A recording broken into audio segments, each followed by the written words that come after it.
So, if you're anything like me, you probably find yourself at the Worthington Dairy Queen relatively often to get yourself a Choco Brownie Extreme Blizzard. And when you're in there, you might notice a stack of papers sitting on the ledge, free to take. But have you ever actually picked one up and looked at it? This is the Worthington Spotlight, a local newspaper printed and produced here monthly in the city of Worthington. They cover everything from local government to individual students at our schools. They even did a story last year on us, the Flock Talk team, but we'll get to that later. I usually pick up a copy of the paper, but then I got to thinking, who makes this paper and what's the story behind it?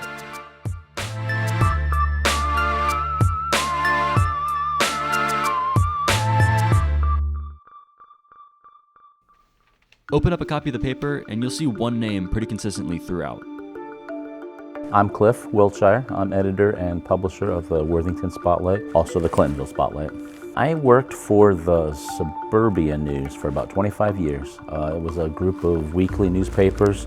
It was shut down in 2012, basically when it was purchased by the Columbus Dispatch. So I got laid off. I was in the nonprofit world for about 5 years, and then started the Clintonville paper first in 2017, because that's where I live, right on the border of Clintonville and Worthington.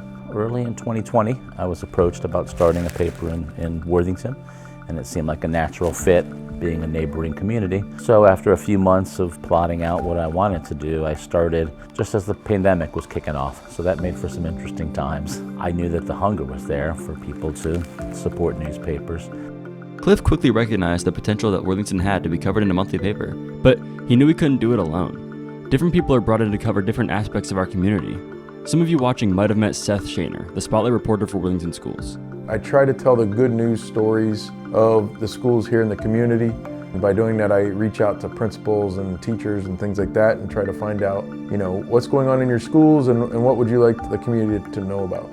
He usually has 3 or 4 stories in addition to the Spotlight. In November, most of them were about the success of our fall sports teams. But turning stories around in a timely manner isn't always easy. The holiday open house in downtown Worthington is on Sunday the 1st. I had to think about, okay, I've got a monthly paper, it's going to be out on the streets. It's really important to get that holiday event in for the December issue. I will build most of the paper before that day and then drop in those photos. People like Cliff and Seth work tirelessly to make sure the paper includes quality, fun stories each month. But it's worth mentioning that they're involved in the paper on different levels.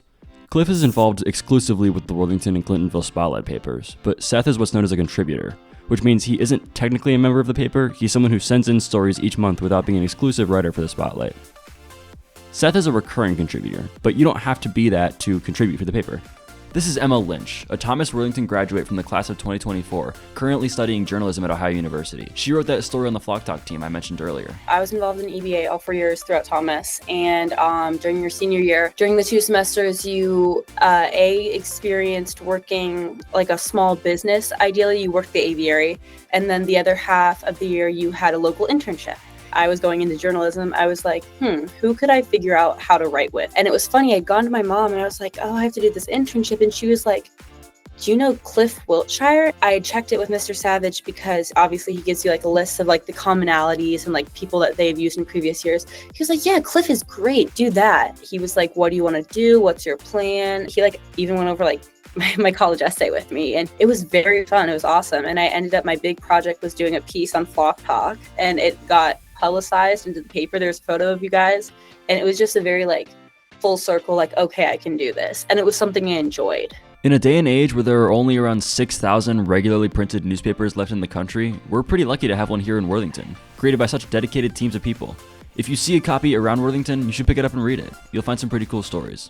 People want to know what their neighbors are doing. They want to see people they know in the paper. So whether we're doing a story on the robotics team or, the Flock Talk, people want to know what the kids they've seen grow up, what they're doing now in school. A commonality you will hear is throughout the journalism world is that journalism is a dying art. Newspapers are a dying form. I think it's just important. It keeps the simple things in life. I just love it. I think it's classic, and I think you can't ever get rid of the classics. And I always thought about Johnny's grandma. Johnny's grandma maybe wanted to read about Johnny, and so she walked out on Wednesday morning, picked up her paper and saw it, and I think that brings joy to people.